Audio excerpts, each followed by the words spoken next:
Lauren, the fire marshal, just wrapped up his portion of the investigation, trying to figure out what happened here. And actually, the homeowners just arrived here to find their home like this. Police say they're not even sure if the person they're looking for is here, but they're following up on a tip.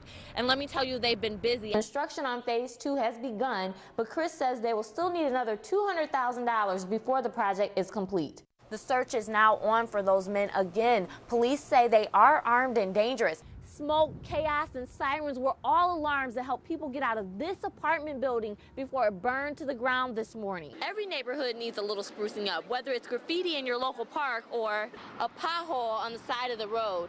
Just a few days ago, we were looking at snow, but take a look at what a difference a day made here.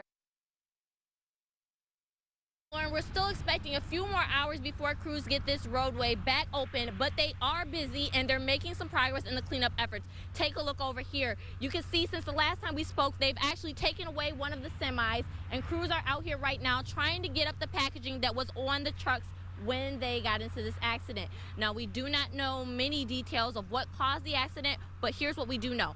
Both trucks involved actually caught on fire. The driver of one of the trucks was able to extinguish the fire on their own. The other driver, not so lucky. They needed some help from crews to help extinguish that.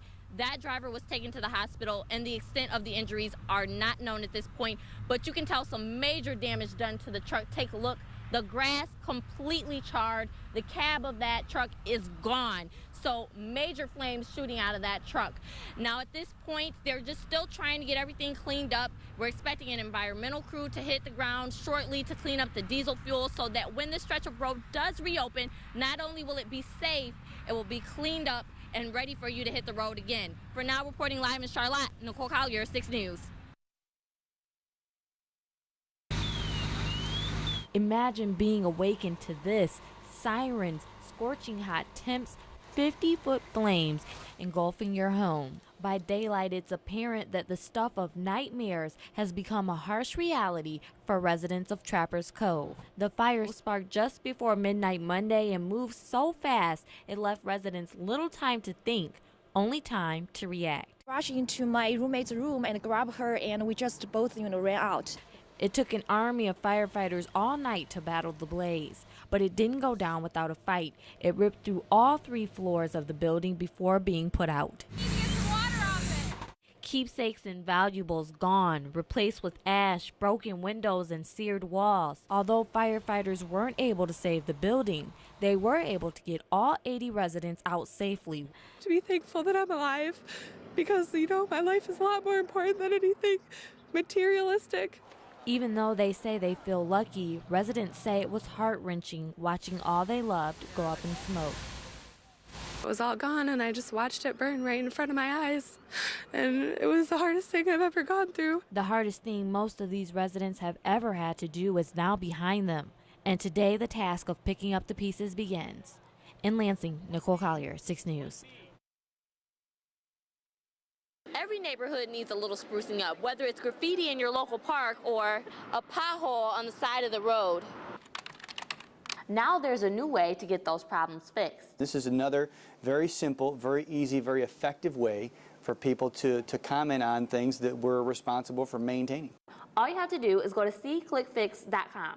It's a website hosted by a third party that the city of Lansing is giving a try. Lansing residents can upload a picture or a comment about a problem in their neighborhood they would like to see fixed. Once complaints are posted, they aren't just out there in cyberspace. In fact, several people take note to make change happen. Different elected officials as well as city operatives that are looking at this and then relating back to people what those problems are. City officials say it's a good way to see what's bothering the community, but it also shows the community something as well. It truly is another conduit for us to be able to monitor. Many times you feel like you're in a vacuum. You make the call to City Hall and you don't know what's happened. This lets everyone know that I'm not the only person that saw the problem out there. It also lets you know that the department's working on it. So the next time you see something in your neighborhood that needs a little sprucing up or fixing, remember, if you can see it, you can click it, and they can fix it. In Lansing, Nicole Collier, 6 News. Nicole, what's the latest? Lauren, the fire marshal, is actually inside the home right now doing his investigation to see what exactly happened here. Now walk with me. You can see that this home is completely gutted. Take a look. Extensive damage to the roof, to the siding, to everything. Basically, it's a skeleton of a home with nothing left. Now, when officials arrived here on the scene early this morning, they said that this home was fully engulfed in flames, and they actually had a bit of a problem on their hands. Well, they did a real good job, especially under circumstances of the high heat we got tonight and humidity, and they did a real good job on it. But they were able to get the blaze under control and extinguished fairly quickly. Everyone made it out safely with no injuries. But at this hour, the primary concern is identifying the cause of the fire and identifying the homeowners. For now, live in Lansing, Nicole Collier, 6 News. Police say gunfire erupted just before midnight last night as 3 men broke into this house. Police aren't saying what the men were after and say they don't know exactly what prompted those gunshots, but they do know a 7-year-old little girl was shot. At this point, police aren't sure who fired the shots, but right now the little girl is clinging to life at a hospital here in the city. Police say this case really strikes a nerve with them. It's hard for everybody involved, the police, the medical staff, everybody, because children are very vulnerable, and in our society we try to protect children, and it's obviously this child was just an innocent victim in all of this.